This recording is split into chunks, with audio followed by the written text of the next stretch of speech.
بسم اللہ الرحمن الرحیم نحمدہ ونصلی علی رسولہ الکریم۔ بہت سارے حضرات آج کل ٹڈیوں کے بارے میں دریافت کر رہے ہیں کہ یہ کیا چیز ہے اور اس کا کھانا جائز ہے یا نہیں ہے، اور اس کی کیا حقیقت ہے، اس کا شرعی حکم کیا ہے۔ تو اس سلسلے میں عرض یہ ہے کہ ٹڈی دو طریقے کی ہوا کرتی ہے، ایک دریائی اور ایک بحری۔ دریائی جو ٹڈی ہوتی ہے اس کا نام لوبسٹر بسق یا کرائی فش ہوتا ہے، اس کو دریائی ٹڈی۔ تو ظاہر ہے کہ دریائی ٹڈی ہمارا یہاں پر موضوع نہیں ہے، اور وہ احناف کے نزدیک جائز بھی نہیں ہے۔ امام شافعی رحمۃ اللہ علیہ کے یہاں اس کی گنجائش ہے، کیونکہ ان کے یہاں دریائی جتنے بھی جانور ہیں وہ جائز ہیں۔ ہمارے یہاں صرف جو مچھلی کی قبیل سے جو چیزیں دریا کے اندر ہوا کرتی ہیں وہ جائز ہوتی ہیں، اور باقی چیزیں جائز نہیں ہوا کرتی ہیں۔ اور جو بری ہے ٹڈی، جو ہمارا اصل موضوع ہے، اس کو انگلش میں ڈیزرٹ لوکسٹ یا گراس ہوپر بولتے ہیں، GRASSHOPER، گراس ہوپر یا ڈیزرٹ لوکسٹ بھی اس کو بولا جاتا ہے۔ پشتو میں اس کو ملخ اور املخ بولا جاتا ہے۔ یہ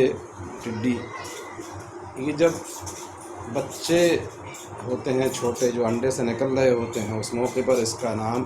عربی میں ذبی ہوتا ہے، اور جب تھوڑا سا بڑا ہو جاتا ہے تو اس کو غوغا بولا جاتا ہے۔ جب تھوڑا سا بڑا ہوتا ہے تو اس کو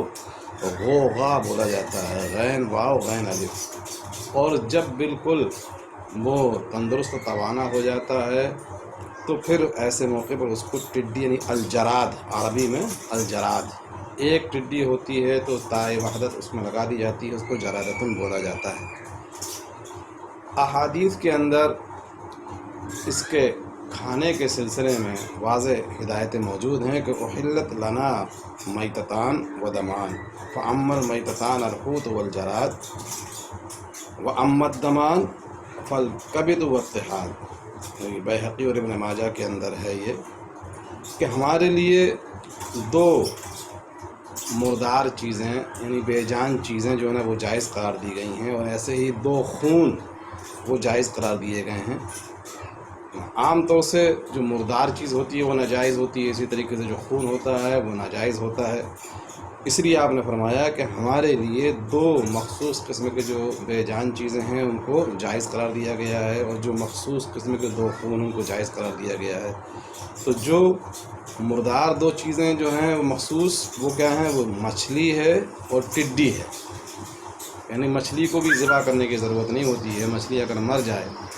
تو اس کا کھانا جائز ہوا کرتا ہے۔ ایسے ہی ٹڈی بھی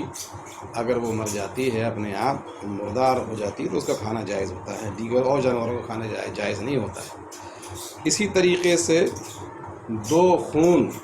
وہ ہیں کیا؟ کبد یا کبدہ، اور دوسرا ہے طحال،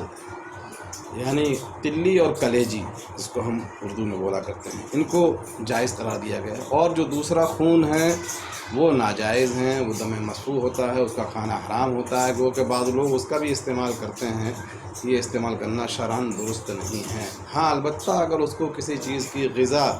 بنا دی جائے، جانوروں کی غذا بنا دی جائے، یا دیگر اور چیزیں اس میں کچھ شامل کر کے بنا دی جائیں تو ان کے لیے درست ہو سکتا ہے، انسانوں کے لیے اس کا استعمال درست نہیں ہے۔ حدیث پاک کے اندر آتا ہے، بخاری شریف کی حدیث نمبر 5495 میں، کہ غزونا مع النبی صلی اللہ علیہ وسلم 7 غزوات او 6 كنا ناكل معه الجراد، کہ ہم نے حضور اکرم صلی اللہ علیہ وسلم کے ساتھ میں 7 غزوے کیے ہیں یا 6، اور ہم لوگ آپ صلی اللہ علیہ وسلم کے ساتھ میں ٹڈی کو کھایا کرتے تھے۔ باب اکل الجراد بخاری شریف کے اندر ہے۔ اسی طریقے سے مصنف ابن ابی شیبہ میں حدیث نمبر 20,099 اور 25,050، 25,052 اور 25,054، اور اسی طریقے سے 25,059 کے اندر یہ چیز موجود ہے۔ اور تمام فقہی کتابوں کے اندر بشمول فتح عالمگیری میں بھی اور موسوعہ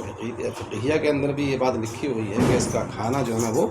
جائز ہے۔ اسی طریقے سے اس کو ہم تاریخ کبیر میں صفحہ نمبر 135 جلد نمبر 2، میزان ذہبی میں صفحہ نمبر 259 جلد نمبر 4، اور سنن صغیر للبیہقی کے اندر صفحہ نمبر 55 جلد نمبر 4 کے اندر بھی ہم اس کو دیکھ سکتے ہیں کہ اس کے لیے جائز قرار دیا گیا ہے، اور مختلف صحابہ اکرام سے یہ بات ثابت ہے کہ ہم جو ہے نا اس کو کھایا کرتے تھے۔ لیکن ابو داؤد میں کتاب العطیمہ کے اندر ہے کہ آپ صلی اللہ علیہ وسلم نے ارشاد فرمایا کہ یہ اکثر جنودا للہ لا آکلہ ولا احرمہ، کہ یہ اللہ کا کے لشکروں میں سب سے بڑا گویا کہ لشکر ہے، لشکر کے اعتبار سے اللہ کا سب سے بڑا لشکر ہے، میں نہ اس کو کھاتا ہوں نہ میں اس کو حرام قرار دیتا ہوں۔ تو گویا کہ جب تک اللہ نے جائز قرار دیا ہے تب تک میں اس کو حرام قرار نہیں دیتا ہوں، لیکن میں اس کو کھاتا نہیں ہوں، یعنی آپ صلی اللہ علیہ وسلم کے لیے گویا کہ پسند نہیں تھا۔ قرآن پاک کی ایک آیت کے اندر آتا ہے سورہ قمر میں آیت نمبر 7 میں کہ یوم یخرجون من الاجداث کأنہم جراد منتشر، یعنی جب لوگ سور پھونکا جائے گا قیامت میں، اور جب لوگ اٹھیں گے تو اپنی قبروں سے اس انداز میں اٹھیں گے گویا کہ وہ منتشر لشکر ہیں، اور وہ گویا کہ ٹڈیوں کی طریقے سے ایک کے اوپر ایک، اس سے گویا کہ یہاں پر وہ تشبیہ دی گئی ہے۔ تو اس سے شریعت کا جو حکم ہے اس سے واضح ہوتا ہے کہ وہ جائز ہے، لیکن آپ صلی اللہ علیہ وسلم نے کسی وجہ سے اس کے لیے کھانا پسند نہیں فرمایا۔ بعض روایتوں کے اندر آتا ہے کہ چونکہ یہ اللہ کا لشکر ہے، کہیں اس کے استعمال کرنے سے جو ہے نا اس کے اندر کمی نہ واقع ہو جائے۔ چنانچہ حضرت عبداللہ بن عمر رضی اللہ تعالیٰ عنہ سے ایک روایت میں آتا ہے کہ حضرت عمر رضی اللہ تعالیٰ عنہ کے زمانے میں ٹڈیاں جو ہے نا غائب ہو گئیں تو آپ بہت غمگین ہو گئے، پھر ان کو تلاش کرنے کے لیے بھیجا گیا، اور پھر کچھ ٹڈیوں کو لایا گیا، تو پھر آپ کو جو ہے نا اس سے سکون ہوا، اور آپ نے یہ فرمایا کہ دراصل یہ اللہ کا لشکر ہے،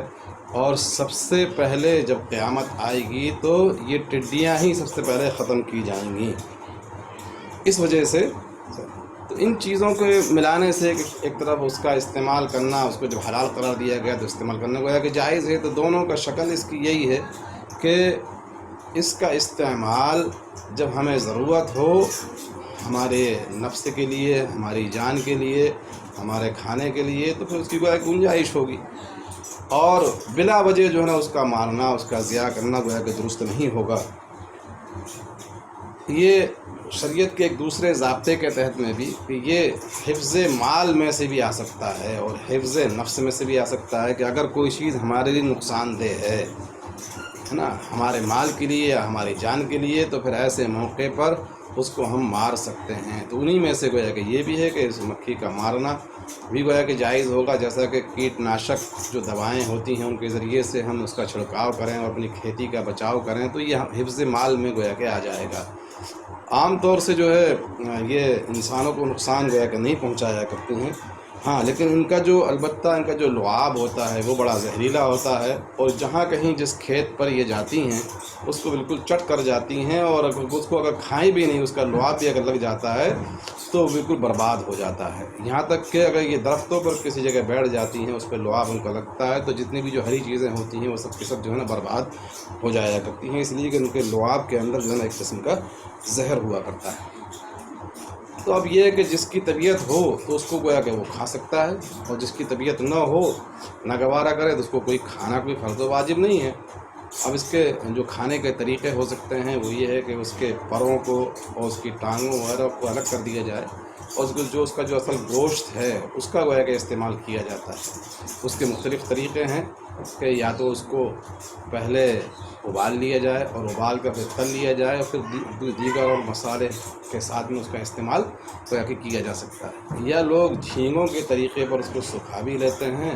اور بوقت ضرورت پھر اس کا استعمال کرتے ہیں۔ اس کے بہت سارے اس کے اندر جو ہے نا فوائد بھی ہیں۔ اس کے طبی لحاظ سے اس کے اندر سب سے زیادہ پروٹین اس کے اندر پایا جاتا ہے، تقریباً جو ہے نا 70% اس کے اندر جو ہے نا پروٹین ہوتا ہے، جبکہ سویابین کے اندر یہ صرف 45% ہوتا ہے، جو عام طور سے جتنی بھی جو اور چیزیں پائی جاتی ہیں ان میں سب سے زیادہ سویابین میں، لیکن اس سے بھی کہیں زیادہ جو ہے نا 70% تک اس کے اندر ہوا کرتا ہے۔ اس ٹڈی کے اندر اگر ہم اس موجودہ دور کے اعتبار سے دیکھیں تو جہاں یہ بظاہر ایک کھیتیوں کے لیے عذاب کی شکل ہے، ویسے کرونا مرض کے لحاظ سے اس وقت کے اندر ان کا وجود جو ہے نا وہ رحمت بھی ثابت ہو سکتا ہے۔ ایسے لوگ جن کا امیونٹی پاور کمزور ہے وہ اگر اس کا استعمال کرتے ہیں تو اس سے ان کی قوت مدافعت میں اضافہ ہوگا اور وہ کورونا جیسے مرض سے لڑنے میں جو ہے نا سکشم ہوں گے۔ اس کے ذریعے سے اس کے اندر جب طاقت پیدا ہو جائے گی تو اس سے وہ جلدی صحت یاب بھی گویا کہ ہو سکتے ہیں۔ تو ایک لحاظ سے گویا کہ اللہ نے کرونا مرض کے بعد میں ایک طرح سے گویا کہ ایک رحمت بھی ایسے لوگوں کے لیے ثابت ہو سکتی ہے جو کرونا مرض سے جو ہے نا جو متاثر ہو رہے ہیں۔ تو جن حضرات کی طبیعت گوارا کرے وہ کھا سکتے ہیں، شریعت نے اس کو جائز قرار دیا ہے۔ اور سعودی عربیہ وغیرہ میں اس طرح کی رپورٹس آ رہی ہیں کہ وہاں پر جو ہے نا اس کی ڈیمانڈ ہوتی ہے، اور جب یہ زیادہ مقدار میں ہوتی ہے، کثیر و وافر مقدار میں ہوتی ہے، تو اس کا ریٹ 50 ریال کلو کے قریب ہوتا ہے، اور جب جو ہے یہ کامیاب ہو جاتی ہے تو یہ 200 ریال کلو تک جو ہے نا یہ بیچی جاتی ہے۔ اس کے علاوہ ایک چیز اور بھی ہے، اس طرح کی رپورٹس بھی آ رہی ہیں، کوئی ضروری نہیں کہ آپ ہی استعمال کریں بلکہ اس کو جانوروں کی غذا بھی اس کو بنایا جا سکتا ہے۔ چنانچہ پاکستان کے جو پولٹری فارم وغیرہ ہے اس میں سے خبریں آ رہی ہیں کہ انہوں نے جو ہے اس کو مرغی کی غذا کے لیے اس کو خریدنا شروع کیا ہے، تو اس میں کسانوں نے رات کو اس کو پکڑنا شروع کر دیا ہے اور وہ اچھی خاصی کمائی گویا کہ کر رہے ہیں۔ ایک رات کے اندر 20 ہزار پاکستانی گویا کہ روپیہ کے برابر جو ہے نا وہ ان ٹڈیوں کو اکٹھا کر لیتے ہیں، تو اس کے ذریعے سے ان کی اچھی خاصی کمائی اس کے ذریعے سے ہو رہی ہے، اور یہ چونکہ بہت ہی زیادہ مفید ثابت ہو رہی ہے مرغیوں کی غذا کے لیے، اس لیے وہ حضرات جو ہے نا اس کے لیے خرید رہے ہیں۔ تو گویا کہ ہم اس کو جانوروں کی غذا بھی بنا سکتے ہیں بہرحال، تو اس لیے کوئی ضروری نہیں ہے کہ اس کو انسان جو ہے نا انسان ہی کھائے، باہم اگر وہ کھانا چاہے تو اس شریعت نے اس کو حلال قرار دیا ہے۔ یہ عام طور سے جو یہ ٹڈیاں ہیں یہ افریقن ممالک میں پائی جاتی ہیں، اور یہاں تک کہ جو ہے نا یمن وغیرہ کے اندر بھی اور روس وغیرہ کے اندر بھی، چنانچہ قازقستان کے اندر یہ کثرت سے پائی جاتی ہیں، اور وہاں کی جو حکومت ہے وہ سالانہ تقریباً 1.18 کروڑ ڈالر جو ہے نا وہ اس پر خرچ کرتی ہے، اس کا بجٹ جو ہے نا وہ مختص کرتی ہے، جو کہ وہاں پر زیادہ یہ پائی جاتی ہیں۔ ہمارے یہاں جو ہے نا کبھی کبھار اس کا ظہور ہوتا ہے، جیسا کہ ابھی چند دن پہلے بھی اس کا ظہور ہوا تھا، وہ پاکستان تک محدود رہا تھا۔ ابھی پھر جب یہ آ رہی ہیں، یہ بھی افریقن ممالک ہی سے ہوتی ہوئی آ رہی ہیں، اور پاکستان سے پھر راجستھان، اور پھر اس کے بعد میں MP اور پھر UP وغیرہ کے مختلف صوبوں کے اندر ہندوستان کے پھر یہ داخل ہوئی ہے۔ اس کے پہلے یہ بڑی تعداد میں 1976-77 کے درمیان تقریباً جو ہے نا ان کا ظہور ہوا تھا۔ تو یہ اللہ کا گویا کہ ایک لحاظ سے ظاہری اعتبار سے تو یہ عذاب ہی ہے، جیسا کہ یہ قوم فرعون پر جو ہے نا یہ عذاب آیا تھا، موسیٰ علیہ السلام کی قوم پر عذاب آیا تھا، ہے نا، کہ اللہ تعالیٰ ارشاد فرماتے ہیں کہ فَأَرْسَلْنَا عَلَيْهِمُ الطُّوفَانَ وَالْجَرَادَ وَالْقُمَّلَ وَالضَّفَادِعَ، تو وہ تو بالکل سراپا گویا کہ وہ عذاب ہی تھا، اور اس میں گویا کہ وہ اس کے استعمال کرنے پر قادر بھی نہیں رہے ہوں گے۔ لیکن یہ جو ابھی جو صورتحال ہے یہ ایک لحاظ سے جہاں فصلوں کو نقصان دہ ہے، لیکن یہ انسانوں کے لیے، خاص طور سے جو کرونا پازیٹیو پائے جا رہے ہیں یا جن کی قوت مدافعت کمزور ہے، جو کمزور و ناتواں ہیں، ان کے لیے یہ مفید ثابت ہو سکتی ہے۔ اس کے علاوہ حیات الحیوان میں یہ بھی لکھا گیا ہے کہ جس کا رک رک کر پیشاب آتا ہے، اگر اس کی دھونی دی جائے تو اس کے ذریعے سے وہ بالکل صحت یاب ہو جائے گا پورے طریقے سے۔ آپ اس کو حیات الحیوان میں صفحہ نمبر 477 سے 485 جلد نمبر 1 کے اندر جو ہے اس کو دیکھ سکتے ہیں، وہاں پر جو ہے نا یہ ان کے سارے فوائد جو ہے کہ اس کے اندر ذکر کیے گئے ہیں۔ اگر اس کا تجزیہ کیا جائے اور یہ دیکھا جائے اس کی جو بناوٹ ہے، اس کی جو حقیقت ہے، تو اس کی جو ہے نا کل 6 ٹانگیں ہوتی ہیں۔ اس کی 2 ٹانگیں پہلے ہوتی ہیں آگے کی طرف، 2 بیچ میں ہوتی ہیں اور 2 پیچھے کی طرف ہوتی ہیں، اور ایک عجیب اللہ رب العزت نے اس کو بنایا ہے اس میں تقریباً جو ہے نا 10 جانوروں جیسے اعضا ہوا کرتے ہیں، چنانچہ اس کا جو چہرہ ہوتا ہے وہ گھوڑے جیسا ہوتا ہے، اس کی آنکھ ہاتھی کی طرح ہوا کرتی ہے، اس کی جو گردن ہے وہ بیل کی طرح ہوا کرتی ہے، سینگ 12 سنگے کی طرح ہوا کرتا ہے، اس کا جو سینہ ہے وہ شیر کی طریقے پر ہوا کرتا ہے، اس کا جو پیٹ ہے وہ بچھو جیسا ہوتا ہے، اس کے جو پر ہیں وہ گدھ کی طرح ہوا کرتے ہیں، اس کی جو ران ہے وہ اونٹ کی طریقے پر ہوا کرتی ہے، اور اس کی جو ٹانگ ہے وہ شتر مرغی کی طریقے پر ہوا کرتی ہے، اور اس کی جو دم ہے وہ سانپ کی طریقے پر ہوا کرتی ہے۔ چنانچہ یہ صحرائی جو علاقہ ہوتا ہے اس جگہ وہ ان کی پسندیدہ جگہ ہوتی ہے، اور وہاں پر وہ جاتے ہیں اور وہ اپنے انڈے کو بھی اسی دم سے اس کو کھودتے ہیں، اور اتنا گہرا اس کے لیے کھودتے ہیں کہ اس میں وہ انڈے وغیرہ دے سکیں۔ آج کل بھی یہی ہے کہ اگر فصل ہوتی ہے تو یہ فصل کو برباد کر دیتی ہیں، اگر فصل نہیں بھی ہوتی ہے اس زمین میں تو پھر وہاں پر وہ انڈے دے دیتے ہیں، اور یہ بھی ایک عجیب قدرت ہے کہ وہ اپنے دم کے ذریعے سے اتنا گہرا اس کو کھودتے ہیں کہ وہ انڈا اس میں تاکہ محفوظ رہے، تو پھر بعد میں پھر ان سے وہ بچے اس سے گویا کہ نکال آتے ہیں، اور وہ بچے جو ہے نا پھر فصل کو گویا کہ نقصان پہنچا سکتے ہیں۔ یہ عام طور سے جو ہے نا یہ اس طریقے کی چیزیں اس کے اندر گویا کہ پائی جاتی ہیں۔ اس کے کوئی شخص اگر خواب میں ٹڈی کو دیکھتا ہے تو اس کی کچھ تعبیرات وغیرہ بھی لکھی ہیں کہ اگر کوئی شخص خواب کے اندر چھوٹی ٹڈی کو دیکھتا ہے تو اس کا مطلب ہے کہ اس کا مقابلہ جو ہے نا کسی شرپسند انسان سے گویا کہ ہوگا، اس کی ملاقات کسی شرپسند انسان سے ہوگی۔ اگر وہ ٹڈیوں کی بارش کو خواب میں دیکھتا ہے تو اس کا مطلب یہ ہے کہ اس کے کسی نقصان کی تلافی ہوگی، کسی نقصان جو اس کو ہو گیا تھا اس کا فائدہ ہوگا۔ اگر وہ ٹڈی کو پکڑ کر کسی مٹکے وغیرہ میں اگر اس کو محفوظ کر رہا ہے، اکٹھا کر رہا ہے، تو اس کا مطلب ہے کہ وہ دولت مند ہو جائے گا، وہ گویا کہ دولت کو اکٹھا کر رہا ہے۔ تو اس طریقے سے یہ اس کے بارے میں کہ جو ٹڈی ہوا کرتی ہے وہ کیا چیز ہوتی ہے اس سلسلے میں نے یہ ساری چیزیں آپ کے سامنے رکھی ہیں، جن کو جو ہے نا احادیث کے اندر بھی ہم اس کو مزید تفصیلات اگر ہم نے دیکھنا ہے تو جو ہم نے احادیث کے حوالے دیے ہیں وہاں پر اس کو دیکھا جا سکتا ہے۔ واللہ اعلم بالصواب۔